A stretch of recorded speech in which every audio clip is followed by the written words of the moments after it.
o medo é um elemento muito produzido nessa nossa sociedade. Sim, sim. Mas com o tempo esse medo desaparece, velho. Na percepção da tua atitude cotidiana. Você está no Brasil, mas está comparecendo. Entendeu? E acho que uma das maiores vitórias da minha vida é aprender a viver com pouco. Acho que, porque um pouco material, mano. Sim, porque muito podre de rico, mano, de experiências, de vivências, de histórias, de conhecimento, de sabedorias. Eu me sinto rico. E de uma riqueza que é a melhor riqueza que tem, velho. Você pode dividir, que ela não diminui. Você morre e você leva. Qual a riqueza que você leva, mano? Não é material. A riqueza material você não pode distribuir, que você fica pobre, você fica sem. Mas essa riqueza, que é a verdadeira, que não se pega, que se multiplica, essa é a verdadeira riqueza. E é essa que a gente tem que correr atrás. A gente precisa de dinheiro, claro que precisa de dinheiro, mas o suficiente para manter as necessidades satisfeitas. Não para usufruir de luxo, mano. Não para ter facilidade demais. Porque facilidade demais enfraquece as pessoas. Acabo por concordar. É sempre bom você ter alguma dificuldade para superar, entendeu? É sempre bom para manter você forte. É bem verdade. E eu acho que uma das coisas que acaba por deixar a humanidade muito assim, até certo ponto preguiçosa, é o avanço da inteligência artificial, é o avanço, até certo ponto tecnológico. A tecnologia nos ajuda aí muito, mas até certo ponto também, se não sabermos usar, acaba por deixar as pessoas muito preguiçosas, né? Muito preguiçosas. Então, eu acho que todo o grande diferencial é o equilíbrio que nós fazemos para a vida. Quem consegue ter um equilíbrio, acho que acaba por dar conta de muita coisa na vida de forma geral. E esse equilíbrio é que é algo difícil de achar, ou de manter, né? Ou de manter o equilíbrio da vida. Mas as coisas fáceis não têm muito valor na vida, não. O que tem valor é o que é difícil. Né? Por que o ouro vale tanto? Porque é difícil de encontrar. Não é isso? Olha, já a questão do ouro, é ouro ou diamante?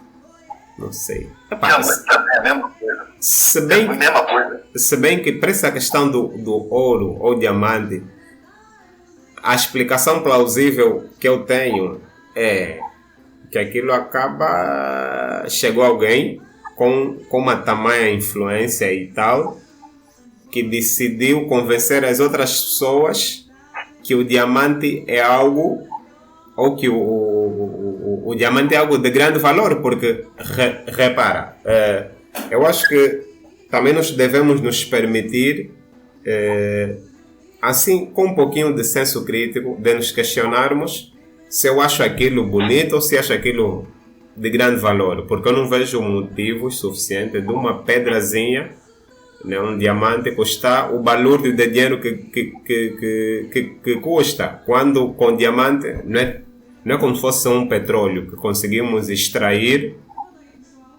que conseguimos derivar certos produtos, gasolina, combustíveis e por aí fora. Com diamante é um simples objeto que alguns vão produzir colar e vão se prestigiar a dizer que é bonito. Muito sinceramente, eu por acaso até posso achar que isso acaba por ser mais bonito do que um diamante. Então, eu acho... mais bonito e mais seguro. E é isso que eu vejo, que eu fico muito espantado até certo ponto com essas pessoas que têm capacidade de influenciar as outras pessoas, né? E de forma massiva, porque quem disse que o diamante deveria valer aquilo que vale? Quando... Não sei, não... Mas o diamante tem um uso industrial muito forte, mano. Okay. Ele faz lâminas, ele faz cortes precisos, ele é muito usado industrialmente. Ele não é só usado para joias. Ok. Tem uma parte que é uma joia, que são joias caríssimas e tal, mas o diamante é muito usado na indústria. Não. Nesse preço, porque é pouco, é raro, né? É difícil de achar, é caro de extrair. Mas é o teu negócio, mano, é a ambição humana que cria esses valores. A ambição de poucos, que dominam não só o poder econômico, eles dominam a mentalidade, eles dominam as comunicações, eles impõem modelos de ensino, eles criam valores para a coletividade, eles induzem com psicologia do inconsciente. Eles vão nas melhores universidades, velho, e compram as melhores cabeças. Por isso que eu falo, o mercado de consciência é um dos mais bem pagos do mundo. Você é muito capaz no seu assunto. Aí vem o cara e te compra. Não, tipo, cara, você é ótimo, vou te enriquecer. O cara te enriquece. E aí você fica com medo de desagradar ele para não perder a sua posição. Você vai fazer o que ele diz que é certo. E o que ele diz que é certo prejudica uma coletividade imensa de pessoas. E é o fruto da ambição. Os dominantes sabem da importância que tem a produção de conhecimento. Então eles tomam conta muito de perto das academias, dos laboratórios, das pesquisas. Eles estão de olho, mano, para patentear conhecimento, né, para se apropriar de conhecimento. E as pessoas que têm facilidade em viver, mano, são proporcionalmente poucas dentro da sociedade. Aqui no Brasil a classe média não chega a 30% das pessoas. Mais de 70% não tem acesso a nenhuma facilidade da tecnologia. São pessoas que vivem com muita dificuldade. 70%. Mais de 70%, mano. A classe média não chega a 30%. Mas é quem tem acesso às universidades. Então, no meio da classe média se implanta uma quantidade enorme de medo de cair de patamar. E aí você vai vender o seu conhecimento para quem paga. Você não vai pensar em botar o seu conhecimento em prol do coletivo. Em prol do coletivo. Exato. Você acredita que o dinheiro é o objetivo da vida. Aí eu digo, mano, se o objetivo da vida fosse dinheiro e patrimônio, pessoas que têm muito dinheiro e muito patrimônio não morreriam. No entanto, morrem e não levam nada. Então esse não é o objetivo da vida. Para mim é evidente. Como é que gostaria de ser lembrado, Eduardo? Não sei, mano. Eu prefiro que minhas ideias sejam mais lembradas do que eu. Mas intrinsecamente estariam ligados, sempre que lembrarem das ideias, vão se lembrar do mentor das ideias. Então não tem como. Às vezes sim, mas não necessariamente. Eu tenho muitos pensamentos que eu capturei por aí na vida, que eu não lembro mais de quem são, mas que eu aplico no meu trabalho, eu digo. Na verdade, não importa muito o nome da antena, mano. Importa a qualidade da mensagem. Eu sou uma antena. Tá cheio de antenas espalhadas por aí. Eu tomei consciência de que sou antena. Tem muita gente que é antena e não sabe disso. A gente tem que ter olhar pronto para detectar. O que é ser antena? O que é ser antena? É o que capta e transmite. Okay. Eu capto o mundo das ideias e transmito. Me baseio no que eu estou vendo, nas realidades que eu estou experienciando. E vem a ideia. Eu não posso dizer a ideia é minha. Eu não tenho clareza de saber de onde veio. Mas eu admito que ela pode ter vindo, velho, de uma outra dimensão. Eu acho que a gente está numa evolução em muitas dimensões. A física é só uma delas. Eu não tenho religião nenhuma. Mas eu admito a espiritualidade, eu sinto a espiritualidade e não defino, não permito que a razão se meta a definir. Porque eu vejo que acontece com as religiões, uma brigando com as outras. Todas se reivindicando o privilégio da verdade e dizendo que as outras estão erradas. Aí, para mim, parece o jardim da infância da espiritualidade, sabe? A infantilidade da espiritualidade. Eu admito a minha ignorância e o acesso que eu tenho à espiritualidade é através da inspiração. Eu não tenho acesso a respostas. E o que é a espiritualidade? E como é que o Eduardo definiria a espiritualidade? O que é a espiritualidade? O que é? A espiritualidade tem a ver com o cristianismo? Não, a espiritualidade tem a ver com dimensões além da matéria. Acho que próprio Jesus, o criador do cristianismo, na verdade ele não criou o cristianismo, né? Foram os homens que criaram o cristianismo. Ele deu os recados certos. mas ele nunca se disse Deus. Entendeu? Nunca se disse Deus. E assim como Jesus tem outras referências no planeta. Tem Buda, tem tantas referências no planeta. Gandhi, que não, claro, não tem comparação, mas está aí servindo de antena para a gente. O Gandhi captava de acordo com a frequência dele. A gente é antena, mano. Todo mundo é antena. Não é à toa que a gente é em pé. A gente é ereto. A gente liga no cosmos, entendeu? Todo mundo é antena. Agora cabe a você, com as suas atitudes, com os seus valores, com os seus desejos, seus objetivos, aprimorar essa antena, definir a sintonia dessa antena. Quanto mais lúcido você for, mais poder de captação você vai ter. Quanto mais bondade você alimentar, mais útil você vai poder ser ao coletivo. É da sua índole, do seu caráter, que vão sair as capacidades de captação da sua antena. Agora você vai receber e tem a obrigação de distribuir para todo mundo. Porque a antena não pode captar para si, ela capta para o coletivo. Quando comecei a captar e transmitir no meu trabalho, a minha intenção era desengasgar. Porque eu estava vendo coisas e eu queria dizer essas coisas. Estava vendo coisas a respeito da sociedade, mentiras, falcatruas, injustiças. Eu quero falar disso. E comecei a botar isso no meu trabalho. E fiquei muito satisfeito em poder desengasgar. Demorou anos para encontrar pessoas que me agradeciam. Ah, você é aquele cara que me vendeu um broche lá na praia de Itapuã, eu estava tomando uma cerveja, cara, nunca mais esqueci aquele papo. Aí eu comecei a perceber que eu tinha uma função coletiva que estava acontecendo, independente da minha intenção. Eu sempre achei arrogante. Eu tenho a intenção de conscientizar os outros. Porra, eu tenho uma consciência para trabalhar, mano. Quem sou eu para conscientizar os outros? Já estou consciente ao máximo. É muita arrogância. Então, eu queria desenvolver a minha consciência, não a coletiva, porque eu não me sentia capaz. Mas desenvolvendo a minha consciência, eu criei a necessidade de colocar no meu trabalho, o meu pensamento, a minha visão de mundo, as minhas conclusões, e esse trabalho se provou por si que era útil ao coletivo. Não foi arrogância minha. Foi consequência das minhas atitudes. Boa.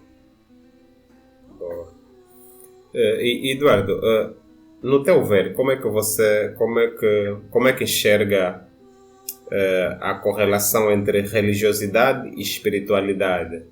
Um acaba por ser caminho do outro. Não tem como alguém expressar a sua religiosidade sem, até certo ponto, expressar a sua espiritualidade? Rapaz, dependendo da situação, claro que religiosidade está ligada à espiritualidade, mas dependendo da situação, se tornam quase opostos. Quase opostos. Eu acho que a religião é uma tentativa arrogante de explicar o inexplicável, conceber o inconcebível, e impor sob ameaça. Ou você acredita, você está fudido pro resto da eternidade.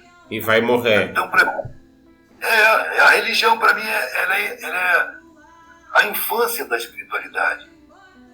Sabe? Onde as pessoas vão aprender que se elas fizerem o bem, elas vão ser premiadas. E se elas fizerem o mal, vão ser castigadas. E aí elas aprendem a praticar o bem por interesse do prêmio e deixar de fazer o mal por medo do castigo. Eu diria que isso é um passo infantil na percepção de que quando você faz o bem, você é o maior beneficiado. E quando você faz o mal, você é o maior prejudicado, espiritualmente falando. Não é questão de castigo, é questão de sintonia. Pode observar como vivem os bandidos, os ladrões, os mentirosos. Eles vivem entre mentirosos, entre bandidos. Eles vivem naquele meio infernal deles, porque eles sintonizam com aquilo. A sua atitude, a sua escolha, determina a sua sintonia, a sua frequência pessoal. E essa frequência vai sintonizar no mundo o que lhe é afim. Entendeu? Você já percebeu como é que você está numa multidão com um amigo seu que é músico e de repente no meio da multidão esse amigo seu descobre vários outros músicos? Você anda com um ladrão. Eu tive muitos amigos ladrões. Você está andando no meio de uma coletividade. E como é que era o relacionamento? E como é que era o relacionamento? Tem amigos ladrões, como é que era o vosso relacionamento? É muito tranquilo você se lidar com ladrões, quando você não tem riqueza nenhuma. Porque ele não se interessa por você. Assim, ele pode ser seu amigo. Você não tem nada mesmo que interesse a ele. Então eu vivi no meio da bandidagem, nos puteiros e tal, e eu era um desvalido que dormia no papelão, tudo que eu tinha estava na minha mochila. Então eu não corria perigo. Ok. Entendeu? Não era roubado. E para mim, eles eram um enorme campo de pesquisa. Para perceber sentimentos, mentalidades, solidariedades. O ladrão também tem seu grau de honestidade. Ele tem aquilo que ele acredita, sabe? E ali ele é honesto. Como por exemplo, tenta partilhar, sei lá, algo que o Eduardo viu, porque é estranho um ladrão ser honesto, ser muito estranho. Ele é honesto com a quadrilha dele, ele é honesto com a família dele, ele é honesto lá no bairro onde ele mora, mas ele não é honesto com a sociedade, porque a sociedade também não é honesta com ele. Entendeu? Ele é honesto com quem é honesto com ele. A sociedade não é honesta. Então ele não é honesto com a sociedade. Se ele seguir a linha social, ele vai ter que carregar caixote, ganhar uma micharia, mano, não poder nem comer direito. Porque ele não recebeu uma escola decente, ele não recebeu estrutura social, também ele não recebeu maneiras de se formar, de se tornar capaz de sobreviver com um trabalho digno. Então ele vai tomar. Ele resolve roubar de quem tem. Sabe, isso aí é normal. Tem ladrões de caráter, mano. A maioria não, mas tem muitos que têm caráter, mano, que não traem, que são fiéis. Mas ele se tornou ladrão porque a situação social que ele nasceu só abriu esse espaço para ele. Ele está condenado a ser um serviçal pobre ou miserável. E aí vem a criminalidade e oferece a ele tudo que a televisão diz para ele que é desejável, que serve para valorizar ele como ser humano. Existe um massacre publicitário que diz para ele: você não vale nada se você não tiver um bom tênis, uma camisa de marca, algum sinal de riqueza. Você tem que ter, senão você não tem valor nenhum. E aí a criminalidade vem oferecer a ele: você quer um colar de ouro? Entra aqui para a criminalidade que você vai ter. Você quer dinheiro? Você quer posse? É o único caminho que ele tem, velho. Porque a sociedade não é justa. Não é humana. Ela é capitalista. Quase que eu coloco humana como o oposto de capitalista. O capitalismo é muito desumano, velho. É muito perverso. É muito desonesto. E joga a maioria da população pro lixo. E daquele lixo ela tira ainda o serviço.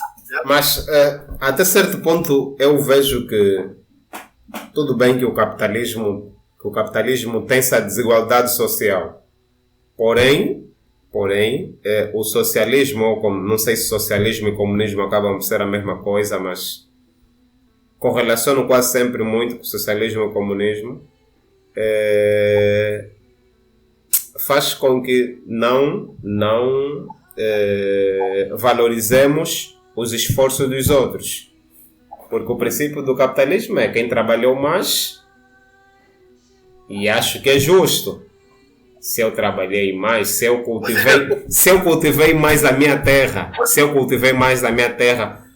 com, tipo, num espaço, numa dimensão maior, é normal que eu possa extrair mais mantimentos, mais frutos desse meu processo de cultivo. Mas veja que você está pressupondo que você tem uma terra. Sim. A maioria das pessoas não quer. Entendeu? Nas galerias eu tratei com as classes mais altas, né, vendendo quadros. Eu tive muitos problemas. A pergunta que eu mais ouvi nas galerias é: você é comunista?